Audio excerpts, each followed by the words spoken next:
Ink-a-dink, ink-a-dink, ink-a-dink, ink-a-dink, ink-a-dink, ink-a-dink, ink-a-dink, ink-a-dink, ink-a-dink.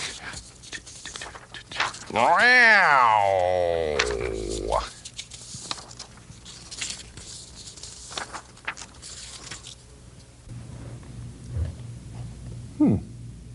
Interesting. So what you want to do is you want to go ahead and just talk about your favorite Seinfeld episodes rather than talk about any more movies this morning? Okay.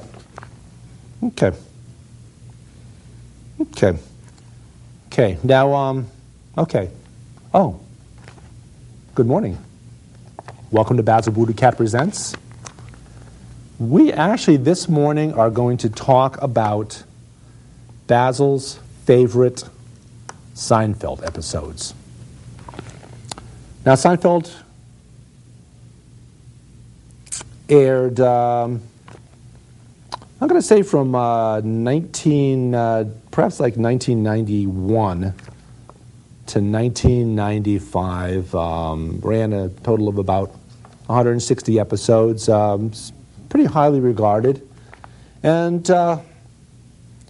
Basil's told me that what he particularly likes about the Seinfeld show was how unlikable the characters were, but in a very likable kind of way.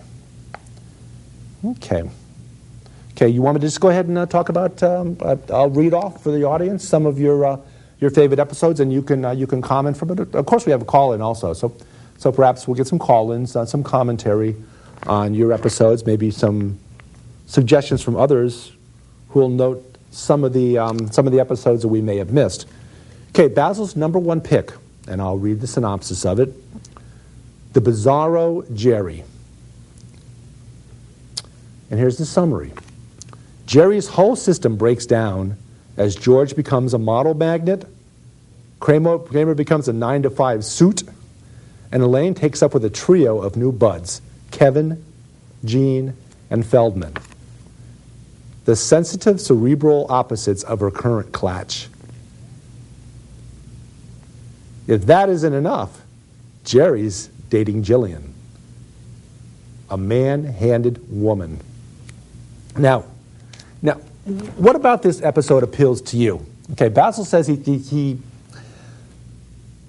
a little side note, something that appeals to him particularly about this particular episode is the fact that, as the audience knows, our producer, Kristen Schoenfeld, has strong, large hands. Now she's a massage therapist, and which, of course, doesn't necessarily automatically mean that a man or a woman who's a massage therapist will have strong hands or large hands. But in the case of Kristen, Basil says she's got some incredible hands. They can be as soft as a cat's tail on your back, or they can be as rough as rough as hammers. They can get in there. They can massage. They can get deep tissue massage that goes beyond the realm of deep tissue massage. It's incredible.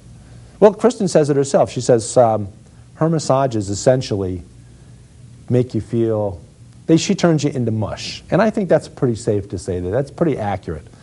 But anyway, okay. So that's the Bizarro Jerry. Anything you want to add to that, Basil? Basil says that that the three dweebs, he'll call them, Kevin, Gene, and Feldman, Elaine's new friends, are just an incredible contrast to her humdrum everyday friends, Jerry, George, and Kramer. Now, isn't there another character, another foil in this show? He says there's a foil for Newman, and the foil is actually a hard-working guy. A hard-working delivery guy for Federal Express. Okay. Well, let's go down your list from there. Okay. Okay, now I guess we could talk about this on Sunday morning. Okay, yeah. Okay.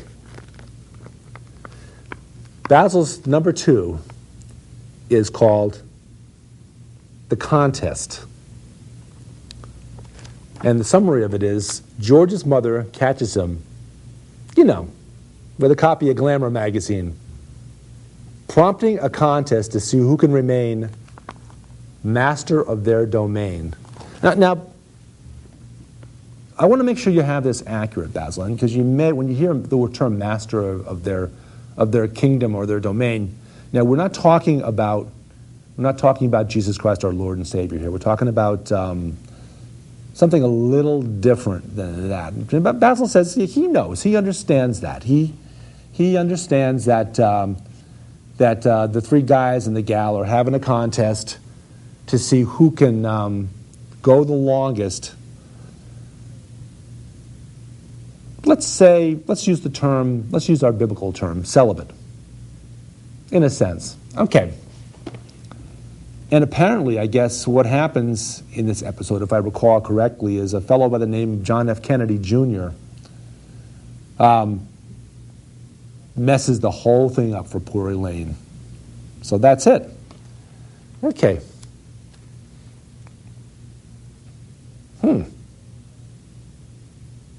Okay, and that's interesting because you're not much of an aficionado of Italian food. Okay, Basil says his third choice is going to be an episode called The Calzone, or as George Steinbrenner used to call it, The Calzone. Okay, here's the summary of the story. And of course, in Seinfeld, you had a number of different vignettes happening simultaneously that all kind of tie together and overlap, and that's one of the beauties of the show. Basil and I watched these individual shows again. We always remember the little individual vignettes, but we've forgotten exactly how they tie together and which vignettes comprise each individual episode. But anyway, so the calzone. Elaine keeps company with Todd Gack, a guy who won't admit they're dating despite the telltale signs. Jerry makes use of the persuasive talents of Nikki, a bold and beautiful Godzilla men can't say no to. George hooks Steinbrenner on a particular calzone, only to be banished from the pizzeria. Now, what's most memorable about this episode, without giving away, the thrust of the plot? Okay, now Basil admits that because a fellow by the name of Newman on the show, a character named Newman, is a postal delivery man, not too fond of dogs. Basil says he has a particular, not affectation, but he has a particular liking for Newman. Newman's a guy that Jerry is pretty regularly at odds with. Newman! Because Newman does, amongst other things, he catches him making out in the movie theater during Schindler's List, which is apparently always a great movie for getting a man and a woman excited. But so Basil likes the fact that Newman gets involved in the story, and that Newman's enlisted by George to pick up a calzone each day and bring it over to him so he can present it to his boss, George Steinbrenner. And reason for this is because somehow George gets banished from the pizzeria. And that's a whole other story into itself. But that's what Basil particularly likes about it. Any other special things about Newman that you like? Thinks Newman would make a good cat, because Newman would be just as happy being able to hang around the house all day. And okay, if he were a cat hanging around the house all day, what would he do? Basil says, silly. What he would be doing is he would Sleep. Okay. Eat. Sleep. Eat. Go poopsies in the litter pan. Eat. Sleep. And occasionally nuzzle his people, his humans. Okay. That seems like pretty much, would he do a TV show? Basil says only if he could do it on days when he called in sick at the post office. Days when it was raining or snowing or too sunny out to deliver the mail. Okay. Okay, that's your number 3 choice. What would be your number 4 choice? Okay. Basil says the one that's his number 4 choice was one that focused a little bit more on George. And the name of the episode was The Marine Biologist. And the summary of that, Jerry's lying saddles George with another ersatz profession, marine biology, and inadvertently jeopardizes Elaine's professional relationship with her testy Russian novelist, Yuri Testikov. No, Testikov. Okay. Okay. Now, what about that episode did you find particularly intriguing? Basil's saying that Basil likes fish. Although I can't find him any blubber-flavored little Friskies. I don't think they could use that. I don't think... Basil says if they can use whale blubber for things like cosmetics, they certainly should be able to use it for cat food. So Basil says since marine animals are high on Basil's taste list, he was very intrigued to watch a whale allegedly washed up on shore and George having to find a way to... oh, that's right, yeah. He had to unclog the whale's blowhole. And how did the whale's blowhole get clogged? Okay, Basil says the guy with the best hairdo on the show, Kramer, apparently liked to shoot golf balls from the beach out into the ocean. And he'll say no more about that. But so George has to unclog the whale's blowhole and get the whale back safely into the water. And it's only because Jerry has told George's current girlfriend that George is a marine biologist, that George gets told, well, George, you're a marine biologist. And George has to do his thing. Okay, that's 4. How about, I'm looking down these ones, and I'm seeing certain ones that I find intriguing. But you go on. It's your show. You want to talk about things that you like especially. Okay, Basil likes the one that involved, well, it's called the rye here, but it involved a marble rye, Jerry's need to buy the marbled rye, Jerry's inability to buy the marbled rye because an older woman has gotten the last marble rye from the store, and he ends up stealing it from her on the street after she buys it because she won't sell it to him. Okay, here you go. Elaine's desire to do everything proves disastrous for sponge-worthy sax player John. The Costanzas meet Susan's stuffy parents and clash over any number of topics. Most significantly, a de-gifted loaf of marble rye. Moonlighting handsome cab driver Kramer takes the Rosses for an aromatic beef-aroni fueled ride. You remember that part of the show? Basil says, yeah, of course I remember that. The horse has been fed beef-aroni, cans of it, literally cans of it, by Kramer before he takes the Rosses out for a ride so Jerry can steal the marble rye or get the marble rye into the apartment so that,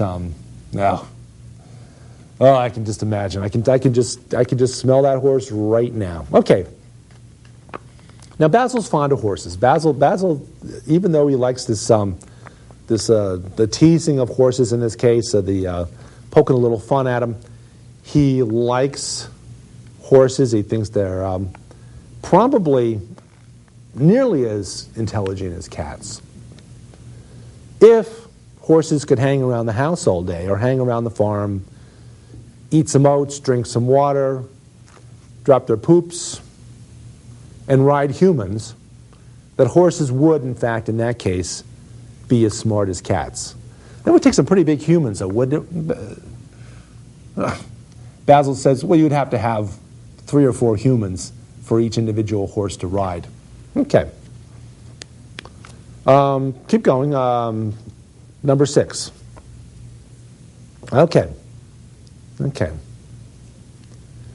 He's thinking. He says there's so many good ones that I'm sure the audience will probably...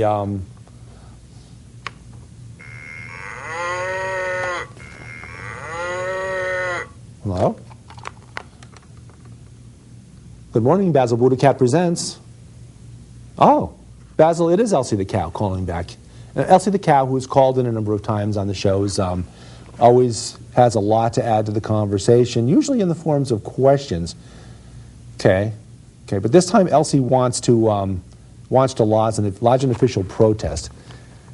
Elsie's asking, why in the world don't you ever pick out shows to talk about that have cows on them? Okay, hold on. Okay, Basil wants me to actually translate this in cat first and then into English. Okay. Basil says, meow, meow, meow, meow, meow. Hey, meow, meow. Okay. Did I get that right? Yeah. Okay, he says I got that right, except for the hiss part. Okay, now I'll translate that into English. Don't know. Okay, fair enough. Okay, sorry, Elsie. Basil just has no idea. Basil will consider having you on the show. He'll consider a lot of things. He respects cows. He likes cows, but he says he doesn't like the idea of having your teats pulled. He says cows are just too willing to put up with too much stuff. And Basil says, he also adds that if you guys could see that gun pointed at your forehead, why in the heck don't you get out of there? Okay, Elsie says, don't know. Okay. Thanks for calling, Elsie. Okay. Now, okay. All right, okay. He's going to try. Basil's going to do a little homage to Elsie. Because Basil, amongst his artifacts from yesteryear, has a Pez dispenser with Elsie the cow on it. In fact, he may, have that Pez dispenser come on the show to talk about the marvelous world of Pez, the candy that, well, I guess it does literally melt in your mouth. Okay, well, this episode that Basil's recommending is called the Pez dispenser. In order to obtain hand, as in the upper hand, in his relationship with a humorless concert pianist, George plans a preemptive breakup. Jerry reluctantly participates in a friend's drug intervention. Kramer dreams up a cologne that smells like the beach. Okay. Anything to add to that?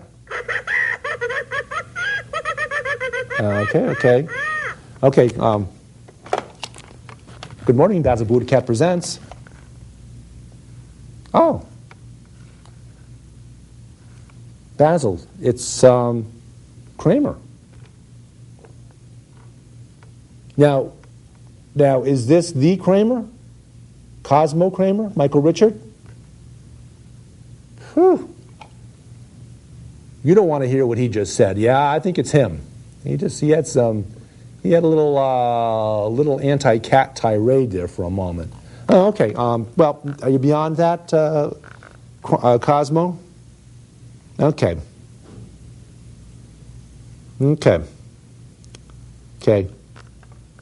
Kramer says he's still looking for the patent on the beach. On the, well, you know, I'll tell you what, just so you don't sue us, what we're going to do is, I'm sure Basil can make an accommodation on one of his other recommendations and try to fit in the show where you're one of the key storylines in it. Okay? Okay, thanks for calling, Cosmo. Bye. Okay.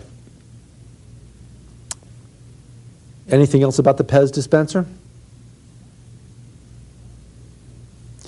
Basil says he's really not quite sure what a preemptive breakup is. Oh, okay. He's telling me now, yes, he does. He does remember because in fact, that's one of the great storylines of the Seinfeld episodes, of the 160 episodes. One of the key elements in it is each of the characters is so vain and so narcissistic that they find any tiny whit of a reason to break up with whomever they happen to be dating at the time. They break up with people they're dating because they're man hands, as you noted in the other episode, a high talker, a low talker, all kinds of reasons. You name it, and one of them is used that as a reason to break up. Even so far as to breaking up with someone because after you drop their toothbrush in the toilet, they use it, not knowing it's been dropped in the toilet. And because of that, you can't stand kissing them. This is, I think, Jerry did this. He couldn't stand kissing his girlfriend because she had brushed with the toilet that Jerry had inadvertently dropped in the toilet. Okay, let's go on.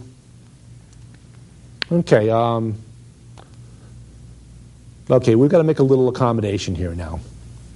Okay, now Basil says he's not a big fan of smoking kids and you shouldn't smoke. But another reason why you shouldn't smoke is you should watch Kramer in the episode that goes by the title The Abstinence, in which Kramer's face becomes about as attractive as a catcher's mitt from smoking. Okay, here you go. Here's the storyline for The Abstinence. George's forced celibacy turns him into a phenomenal style brainiac. Elaine dates a doofus, almost doctor, Ben, and tries the no-sex route, while with brain-draining results. Okay, so George's abstinence leads to him becoming genius quality, which is quite the opposite of what he was normally. Elaine dates a doofus, almost doctor, and her abstinence causes her to become almost the opposite. Okay, and here you go. Here's the part for you, Kramer. Kramer's at-home smoking lounge ends in a tobacco company lawsuit. Okay. And again, kids, watch the show. See Kramer's face turn into what most closely resembles a beat-up old catcher's mitt, and take that as a reason not to smoke. Is that okay, Basil? Okay, yep. Okay, Basil wants to add a couple more while we have time. We'll try to do 10 if we can. Okay. This one, Basil wants to throw in for the folks, all Basil's friends who are, well, I don't think you should use the word special, or the word spatial, or the word challenged, but I guess he did anyway. Okay, the episode's called The Bubble Boy. Susan invites George, Elaine, and Jerry up to her parents' cabin in Pie Country. A yoo-hoo salesman guilt trips Jerry into visiting his hermetically cocooned son on the way. When all is said and done, an enraged George has burst the bubble and a careless, stogie-puffing Kramer has burned down the cabin. That's the cabin belonging to Elaine's parents. Okay. Anything you want to add to that? Anything special? Okay, Basil says, not the Moops, certainly not the Moors, it was the cats. And in fact, any time you have a game of Trivial Pursuit and no one can think of the answer to a question, cats will act as a very suitable stand-in answer. Okay. You're not going to overlook the soups Nazi, are you? Are you, Basil? You're not going to overlook him, are you? Basil says, probably. Okay, you better get a dog one in. Okay, here's an episode about a dog that Basil wants to. This is for Snarky behind the camera. Okay, the episode, Jerry gets stuck taking care of a dog owned by some drunk he met on an airplane. Jerry, George, and Elaine plan on going to see a movie, but when Jerry can't go because he's watching the dog, George and Elaine find it uncomfortable to spend time alone. And Kramer tries to break up with his girlfriend, which all of them are quite good at. Okay, now, what was the dog's name? Here's a Trivial Pursuit question for the audience. And for you, Basil. Basil says hands down, he knows the answer. The answer is Farfel. Yep, that's it. That's it. You are absolutely right. And with that, we are going to bid you a fond adieu. This has been Basil BuddhaCat Presents. I'm David Stevenson, Basil's co-host, interpreter, and chief gopher. Basil BuddhaCat, center slot. And I'll leave you with this thought. Good night. Well, good day. They say they'd rob your grandma blind on Wall Street, on Wall Street. Fritter her away, her Medicare on Wall Street. And Pharma Oil and their pet fox don't care if she lives in a box, so long as they wear platinum jocks on Wall Street, on Wall Street. Meow.